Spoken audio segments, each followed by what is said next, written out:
ಬಡಗಲ್ಪುರ ನಾಗೇಂದ್ರ ಅವರೇ, ಕಾರ್ಯಾಧ್ಯಕ್ಷರಾದ ಗೆಳೆಯ ಚಾಮರಾಜ್ ಪಾಟೀಲ್ ಅವರೇ, ನಿಮ್ಮೆಲ್ಲರ ಮನವಿಯನ್ನು ಸ್ವೀಕಾರ ಮಾಡಲಿಕ್ಕೆ ಬಂದಂಥ ನಮ್ಮ ಸರ್ಕಾರದ ಗೌರವಾನ್ವಿತ ಸಚಿವರಾದಂಥ ಡಾಕ್ಟರ್ ಎಸ್ ಸಿ ಮಹದೇವಪ್ಪನವರೇ, ಶಾಸಕರಾದ ದರ್ಶನ್ ಪುಟ್ಟಣ್ಣಯ್ಯನವರೇ, ವೇದಿಕೆ ಮೇಲೆ ಕೂತ ಎಲ್ಲ ರೈತ ಮುಖಂಡರೇ, ನೆರೆದಂಥ ಎಲ್ಲ ರೈತ ಬಾಂಧವರೇ, ತಾಯಂದಿರೇ, ಅಣ್ಣ ತಮ್ಮಂದಿರೇ, ನಾವು ನೀವೆಲ್ಲ ಎಲ್ಲಿವರೆಗೆ ಬಿಸಿಲಲ್ಲೇ ಕೂಡ್ತೀವಿ ಅಲ್ಲಿವರೆಗೆ ಮಂತ್ರಿಗಳು ಕೂಡ ಇಲ್ಲೇ ಬಿಸಿಲಲ್ಲೇ ಕೂಡಬೇಕು. ಒಪ್ಪಿಗೆ ಇದೆ ನಿಮ್ಮದು?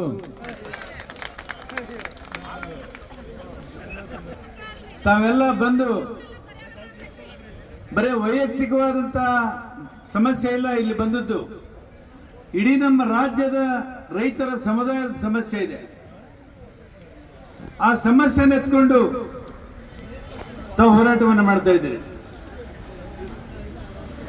ಇವತ್ತು ಈ ಹೋರಾಟ ಯಶಸ್ವಿ ಆಗಬೇಕಾಗಿದ್ರೆ ಮಾನ್ಯ ಮಹದೇವಪ್ಪನವರಲ್ಲಿ ವಿನಂತಿ ಮಾಡ್ಕೋತೇನೆ, ನಡೀರಿ, ನಮ್ಮೆಲ್ಲ ಶಾಸಕರನ್ನ ಕರ್ಕೊಂಡು ದೆಹಲಿಗೆ ನಡ್ರಿ, ಪಾರ್ಲಿಮೆಂಟ್ಗೆ ಗೇರೋ ಮಾಡೋಣ, ನಾವು ಬಂಧಿಸೋಣ, ಜೈಲಿಗೆ ಹೋಗಿ ಆದ್ರೂ ಕೂಡ ನ್ಯಾಯ ಪಡೆಯೋಣ. ಈ ಮಾತನ್ನ ಮಹದೇವಪ್ಪನವರು ಮಾಡಬೇಕು. ಯಾಕಂದ್ರೆ ರೈತರ ಹೋರಾಟದ ಬದುಕು ಇವತ್ತು ದುಸ್ತರವಾಗಿದೆ.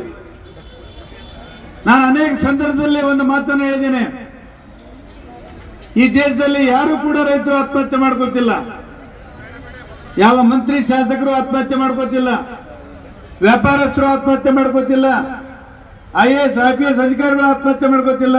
ಯಾಕೆ ರೈತರು ಮಾತ್ರ ಆತ್ಮಹತ್ಯೆ ಮಾಡ್ಕೋತಾರೆ? ಇದರ ಬಗ್ಗೆ ಚರ್ಚೆ ಆಗಬೇಕು. ಕಾರಣ, ರೈತರು ಈ ಭೂಮಿ ಮೇಲೆ ಬದುಕುವಂತ ಭರವಸೆಯನ್ನ ಕಳ್ಕೊಂಡಿದ್ದಾರೆ. ಈ ಭೂಮಿಯಿಂದ ನಮಗೆ ಬದುಕಲಿಕ್ಕೆ ಸಾಧ್ಯ ಇಲ್ಲ ಅನ್ನೋ ಕಾರಣಕ್ಕಾಗಿ ಮತ್ತೆ ಮೈಕ್ರೋ ಫೈನಾನ್ಸ್ ಸಾಲವನ್ನು ತಗೊಂಡಿರ್ತಕ್ಕಂಥ ಎಲ್ಲರ ರೈತರ ಸಾರ್ವಜನಿಕರ ಸಾಲವನ್ನ ಮನ್ನಾ ಮಾಡಬೇಕು. ಇಲ್ಲಿ ಈ ವೇದಿಕೆ ಮೂಲಕ ನಮ್ಮೆಲ್ಲ ನಾಯಕರುಗಳಲ್ಲಿ ವಿನಂತಿ ಮಾಡ್ಕೋತೀನಿ, ಇವತ್ತೇ ಒಂದು ಘೋಷಣೆಯನ್ನು ಮಾಡಬೇಕು. ಸರ್ಕಾರದ ಪ್ರತಿನಿಧಿಯಾಗಿ ನಮ್ಮ ಪುಟ್ಟಣ್ಣನವರು BR ಪಾಟೀಲ್ರು ವಿಧಾನಸಭೆಯಲ್ಲೂ ಕೂಡ ನೀವು ಚರ್ಚೆ ಮಾಡ್ತೀರಿ ಅಂತೇಳಿ ನಾನಂತೂ ಕೂಡ ನಿಮ್ಮೆಲ್ಲರ ಪರವಾಗಿ ನಾನು ಭರವಸೆಯನ್ನ ಇಟ್ಕೊಂಡಿದ್ದೇನೆ. BR ಪಾಟೀಲ್ರ ಬಗ್ಗೆ ನನಗೆ ಅಪಾರವಾದಂತ ಗೌರವ ಇದೆ. ಅವ್ರು ಯಾವುದೇ ಪಕ್ಷದಲ್ಲಿರಲಿ, ರೈತರ ಸಮಸ್ಯೆಗಳಿದ್ರೆ ಎದೆ ತಟ್ಕೊಂಡು ಯಾವುದೇ ಮುಲಾಜಿಲ್ಲದೆ ಸರ್ಕಾರಕ್ಕೆ ಧಿಕ್ಕಾರವನ್ನು ಕೂಗಿದಂತವರು. ನಮ್ಮ ಪುಟ್ಟಣ್ಣನವ್ರ ಮಗನು ಕೂಡ ದರ್ಶನ್ ಪುಟ್ಟಣ್ಣನವರು ಯುವಕರ ಆಶಾಕಿರಣ, ಯುವ ರೈತರು ಕೂಡ ಅವರನ್ನ ನೋಡಿ ಕಲ್ತ್ಕೋಬೇಕು, ಯುವಕರು ಕೂಡ ರೈತ ಸಂಘಕ್ಕೆ ಹೆಚ್ಚು ಹೆಚ್ಚು ಬರಬೇಕು.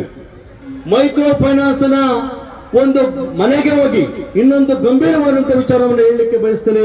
BR ಪಾಟೀಲ್ರೇ, ಈ ಮೈಕ್ರೋ ಫೈನಾನ್ಸ್ ಹೆಸರಿನಲ್ಲಿ ಮಹಿಳೆಯರ ಮೇಲೆ ಲೈಂಗಿಕ ದೌರ್ಜನ್ಯಗಳು ಕೂಡ ಆಗಿರುವಂತಹ ಪ್ರಕರಣಗಳು ಈ ರಾಜ್ಯ